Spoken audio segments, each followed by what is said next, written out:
Como mencionaba, entonces en oposición al amateurismo aparece el profesionalismo que fue legalizado en 1885 y que en 1901 se introdujo la noción de sueldo máximo dentro de los jugadores que podían ser apoyados económicamente.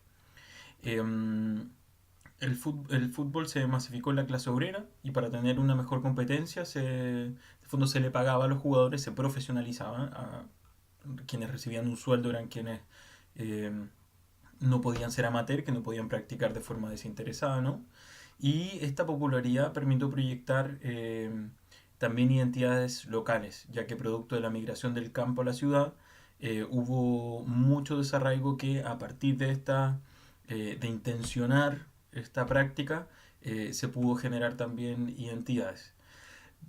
Parte de eso, en vinculación con estas identidades, también aparece la creación de los equipos que surgen con la intención de obtener una identificación de parte de, por ejemplo, eh, clubes que tuvieron un patrocinio eclesiástico como en Inglaterra, como el Aston Villa, el Birmingham City o los que se crearon en Liverpool. Algunos asociados a empresas como el Manchester United o el Arsenal, que se vinculaba con una fábrica de explosivos y de municiones, buscaban generar esta identificación, ¿no? Em, y en esta temática, en el fondo, pensando en los equipos y en la obtención de identificación, em, ustedes se preguntarán si es que surgieron clubes propiamente obreros. em, y yo creo que aquí los compañeros o compañeras de Argentina nos podrían hablar un poco, por ejemplo, del Club Mártires de Chicago. Em, Creo que sería bueno que nos pudieran comentar dentro de la clase para no extenderme yo. Eh, sí comentar acá, en relación a la identificación y al uso o a la creación de equipos o de clubes, eh, la izquierda, específicamente la izquierda socialista y anarquista, desestimaron el deporte como herramienta política o como un objeto de estudio, si ustedes quieren, porque en el fondo se pensó que desviaba a los trabajadores de la actividad política y de la actividad intelectual. ¿Sí? Entonces, he aquí una crítica eh, respecto a mirar el deporte como el opio del pueblo, ¿no? Que en el fondo el pensamiento crítico, el pensamiento de izquierda, desestima el deporte por esas razones.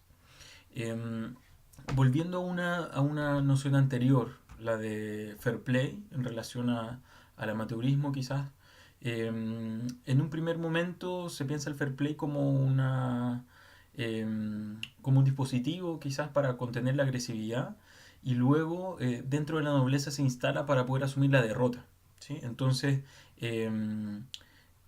se propone esta idea de fair play o de juego limpio para inculcar también la voluntad de vencer, pero siempre dentro de las normas, ¿sí? Que en el texto respecto a la experiencia chilena ustedes también van a poder revisar. Para continuar con esta idea o con, con esta reflexión sobre el deporte, eh, los autores que he mencionado durante esta clase, sí, Corrientes y Montero, plantean que si Inglaterra es la cuna del deporte de competición y del rendimiento, Alemania impulsó la gimnasia, que giraba en torno a la estética y a las normas, a la normativa. Y Francia, y aquí pretendo desarrollar un poco una breve idea, eh, a través del Barón de Coubertin y que luego obtuvo apoyo del Estado, ¿no? Eh, ob- Se forjó la misión de rodear, dicen los autores, el deporte de una aureola ideológica que encarnara los valores democráticos, que pudiera referirse a la concordia universal y que fuera también promotor de la paz entre las naciones. Eh, Parte de este ideal del fair play también, ¿no? Que eh, se dice que el fair play también es un sinónimo de paz social. ¿Sí? Entonces, quien no quiera jugar con fair play no estaría respetando la paz o este contrato y por lo tanto quien quiera cambiar el juego, quien quiera ganar no dentro de las normas o quien quiera cambiar las normas, no estaría respetando esta paz social. Entonces es interesante también marcar esta noción de paz social respecto al fair play y a la masificación del deporte. Tocando específicamente ahora la noción de movimiento olímpico, me gustaría referirme a los principios fundamentales de la Carta Olímpica, que está disponible en internet para que ustedes puedan revisar, como les mencionaba. Y específicamente en el principio fundamental número 2, leo textual. Dice, el olimpismo es una filosofía de vida que exalta y combina en un conjunto armónico las cualidades del cuerpo, la voluntad y el espíritu. Al asociar en el deporte, al asociar el deporte con la cultura y la educación, el olimpismo se propone crear un estilo de vida basado en la alegría del esfuerzo, el valor educativo del buen ejemplo y el respeto por los principios éticos fundamentales universales. ¿Sí? Entonces, nuevamente me vinculo con esta noción de intencionalidad, de construcción humana que tiene el deporte, ya que es así como el deporte desde el plano del movimiento olímpico se pretende instalar en la sociedad, como una filosofía de vida, ¿sí? Eh, como una filosofía que propone crear un estilo de vida basado en la alegría del esfuerzo y el valor educativo del buen ejemplo. Quizás por mencionar otro punto, el punto 5 dice que el movimiento olímpico agrupa bajo la autoridad suprema del Comité Olímpico Internacional a organizaciones, atletas y otras personas que acepten guiarse por las disposiciones de la Carta Olímpica.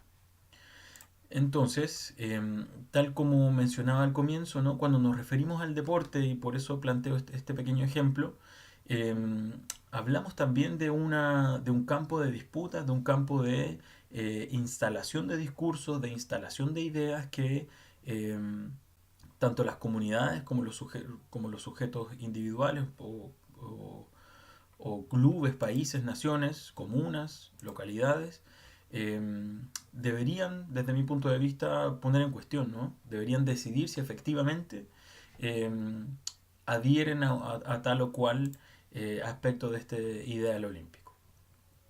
Pierre de Coubertin es quien instala nuevamente, eso sí es efectivo, los Juegos Olímpicos modernos y que para que se instalen estos Juegos Olímpicos modernos, previo a eso debió generar una confianzas tanto en su país como en otros países europeos para que en el fondo se decidiera volver a retomar estos Juegos. Una una cuestión que marca a Pierre de Coubertin fue la visita a Inglaterra y haber conocido el trabajo de Thomas Arnold, ya que él se pudo dar cuenta del poder, el poder educativo que tenía el deporte y desde ahí asumió algunas de las prácticas, no completamente la forma inglesa, sino que algunos de los aspectos ingleses los asume y los promueve eh, en Francia. ¿Sí? Se vincula Pierre de Coubertin con la pedagogía utilitaria, que está pensada en el varón burgués, individual o individualista, competitivo, y que tiene como interés esta pedagogía utilitaria formar a la juventud, ¿sí? Inculcar nuevos valores de la alegría de la competencia, del esfuerzo, para en el fondo construir una ciudadanía acorde a los intereses eh, expansivos o colonialistas franceses. Esta pedagogía utilitaria, al hacerse fuerte, al promoverse en distintos sectores de la sociedad francesa, también le permite al barón de Coubertin hablar del deporte o referirse al deporte como una república deportiva, ¿sí? Explicitando en algunos documentos él expresa esta idea de que cuando se practica el deporte uno puede observar un estado democrático ideal, ¿sí? Efectivamente, según él, en la práctica deportiva pueden combinarse tanto pobres como ricos y que en la competencia no hay posibilidad de hacer trampas o de poner en juego otro tipo de cuestiones y que por lo tanto esa práctica sería eh, una especie de Estado democrático ideal. Desde ahí se promueve con esa fuerza. Eh, También ligado al trabajo que hizo el barón de Coubertin respecto al ideal olímpico o al movimiento olímpico, eh, se crea una religio atletae o religión atlética, si ustedes quieren, que desde Corriente y Montero también ellos mencionan que tiene el espíritu homogenizador del capitalismo puro, ¿sí? Entendiendo que la competencia o la supuesta igualdad eh, finalmente lo que termina siendo el masificarse el deporte por todo el mundo es transgredir límites morales, legales, culturales, incluso eh, ideas de ciertos movimientos sociales que al, entre comillas, deportivizarse, van perdiendo fuerza o desplazan en el fondo su malestar a un campo del fair play, ¿sí? Quizás vinculándolo con lo anterior. ¿Sí? Entonces, eh, en cierta medida también se dice que esta religio atletae promueve una deportivización del conflicto social, ¿sí? Para trabajarlo o resolverlo desde la democracia, desde esta idea de fair play. Yendo un poco más lejos en sus reflexiones, Montero y Corrientes plantean que el deporte hoy en día estaría siendo una expresión con esta transgresión de límites morales, legales, culturales, una expresión de un neototalitarismo capitalista global. ¿Sí?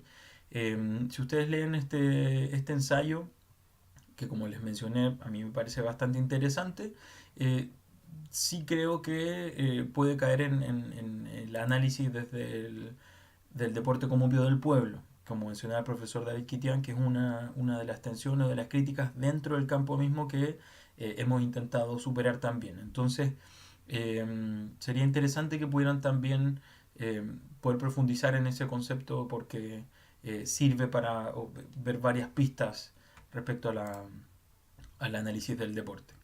Una cuestión interesante respecto al varón de Coubertin es que en la práctica deportiva explícitamente las mujeres quedan excluidas en un primer momento. De hecho, en los Juegos Olímpicos de Atenas no participó ninguna mujer en los modernos y al cabo de un segundo, tercer evento recién se comienza a discutir o a hacer visible la presencia femenina. ¿Sí? El, el lugar que Pierre de Coubertin les otorgó a las mujeres fue la de otorgadoras de aplauso. ¿Sí? Decía que en el fondo esta religión atlética el participar en competencia y obtener la victoria luego del esfuerzo y de la planificación, etcétera, eh, permitía al hombre, al varón, recibir el aplauso femenino. ¿Sí? Eso es en, en, en esos momentos, en esos extractos, recién hace eh, visible a la presencia femenina. Em, para ir cerrando estas dos partes de video, existe una investigación bastante interesante respecto al movimiento olímpico y más aún respecto al vínculo entre el Comité Olímpico Internacional que, como veíamos en esta carta olímpica, es, eh, citando, citando a la carta olímpica, es la autoridad suprema de organizaciones, atletas y otras personas que eh, estén presentes o que tengan vínculo con la carta, con el deporte, ¿no? Con el movimiento olímpico. Van Luijk, ¿sí? Plantea que la relación entre la ONU y el Comité Olímpico adquiere consistencia en la década del 50, en donde la presencia del mandato de Brundage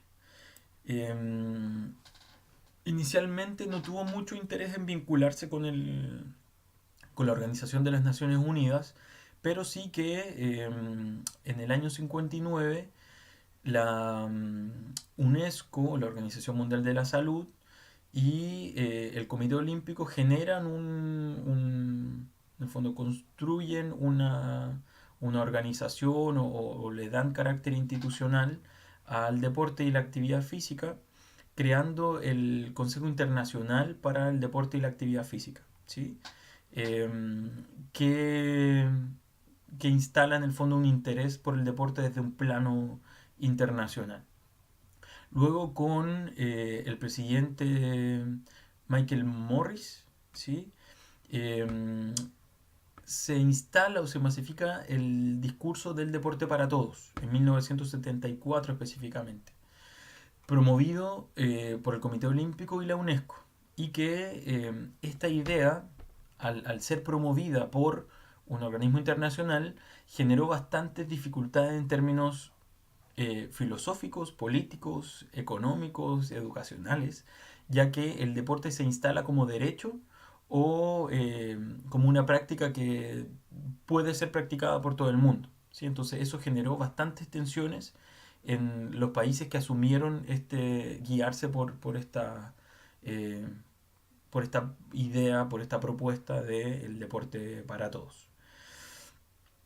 Em, Avanzando un poco más y ya para ir cerrando, en el año, desde el siglo XXI, ¿no? En la década del 2000, ocurren dos hitos importantes en relación al deporte, al movimiento olímpico y a las relaciones internacionales o a la Organización de las Naciones Unidas y el Comité Olímpico. El primero es que en el año 2001 se crea una oficina llamada Deporte para el Desarrollo y la Paz, que coordina hasta el día de hoy 28 organismos internacionales. Organismos internacionales tales como Organización Internacional del Trabajo, Organización Mundial de la Salud, UNESCO, etcétera, ¿sí? Y que busca de aquí al año 2030 conseguir o cumplir los objetivos de desarrollo sostenible que son promovidos por la Organización de las Naciones Unidas y que cada uno de estos 28 organismos asume una práctica vinculada al deporte y al ejercicio físico, ¿sí? Como un promotor de educación, como promotor de salud, como una instancia para habitar ciudades, para prevenir ciertas enfermedades vinculadas a las enfermedades de transmisión o enfermedades no transferibles, etcétera, ¿sí? Entonces, el deporte al día de hoy por organismos internacionales es visto o es constituido como una herramienta promotora de ciertos intereses. Recordemos lo que mencionaba al inicio de esta sesión, ¿no? Que el deporte en sí mismo no aporta valores, sino que es usado o es promovido de acuerdo a determinados intereses. En este caso, internacionalmente, cada organismo internacional perteneciente a la ONU, coordinado con el Comité Olímpico, promoverá el deporte con determinados fines. Entonces, una tarea interesante sería poder estudiar ese tipo de cuestiones. Un segundo hito en la década del 2000, como les mencionaba, ocurre en el año 2009, en donde el Comité Olímpico Internacional adquiere un estatus de observador permanente de la Asamblea General de la Organización de las Naciones Unidas, ¿sí? Este estatus lo adquieren muy pocas organizaciones internacionales, de hecho organizaciones no gubernamentales la obtienen muy pocas, la Cruz Roja es una de ellas, y en el fondo este hecho, ocurrió el 2009, plantea un escenario en donde el deporte y la actividad física se convierte efectivamente en una herramienta de interés político y económico a nivel mundial, siendo cualquier organismo o cualquier estado, si ustedes quieren, em, siendo invitados a usar el deporte o a ver el deporte de esta forma, ¿sí? Como dice Simone Laut-Guedes, como una institución cero que es dotada de sentido y promovida o masificada en la sociedad de acuerdo a determinados intereses. Em, en el fondo, estas informaciones que quise compartir con ustedes, que mi intención básicamente es promoverla o comentarlas con un interés narrativo, histórico, quizás un poco anecdótico para muchas personas que estudien este tipo de cuestiones, es para promover el debate, ¿sí? Y en este sentido quiero recordar la pregunta inicial, ¿no? Con la que comenzamos esta pequeña presentación respecto a si es posible, con estos pequeños antecedentes, con la lectura que ustedes tengan, con las experiencias que quieran ofrecernos, si es que es posible imaginarnos otra forma de vincularnos al deporte, si es posible imaginar otros valores, si es posible imaginar nuevas prácticas, y desde ahí, ahora sí importando la respuesta,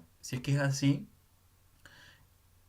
¿qué necesitamos para hacerla realidad? ¿Cómo creen ustedes que una nueva forma de entender el deporte o una nueva forma de imaginar el deporte podría ser, eh, podría materializarse en nuestras sociedades latinoamericanas? Entendiendo eso, ¿no? Entendiendo que desde Latinoamérica nosotros también portamos una historia que quizás personas que han tenido la posibilidad de tomar otros cursos de Claxo, aquí posiblemente nociones como el colonialismo, el patriarcado o el capitalismo también nos sirven para imaginar nuevas formas o un nuevo posicionamiento desde Latinoamérica. Entonces, eh, estos comentarios han sido los vinculados a la sesión respecto al movimiento olímpico. Eh, Vuelvo a mencionar las ideas, las nociones que estuvieron en un comienzo, de que cuando hablamos del deporte hablamos de un campo de disputa, que si no está visible esa disputa es importante develar cuáles son las fuerzas que están ahí eh, haciendo invisible esta choque de fuerzas. Cuando hablamos de deporte, el deporte en sí mismo no porta valores, eh, no tiene una esencia, sino que no tiene un sentido propio, sino que dependiendo del interés o de la fuerza que lo mueva, que lo promueva, eh, es el sentido que va a adquirir, ¿no? Y desde aquí también, entendiendo esto, el deporte se constituye en una herramienta de transformación social bastante fértil, ¿no? Bastante interesante, que eh, me gustaría que pudieran también referirse a eso o pudieran comentar cuáles son sus impresiones respecto a lo que hemos abordado en esta sesión, ¿sí? Yo los voy a acompañar también con la temática referente a deporte y mercado, en donde quizás voy a profundizar un poco más estas últimas ideas o estas últimas nociones respecto a el movimiento olímpico, el Comité Olímpico Internacional y también la Organización de las Naciones Unidas y esta forma de promover y masificar esta práctica. ¿Sí? Gracias por su atención y nos leemos en el foro.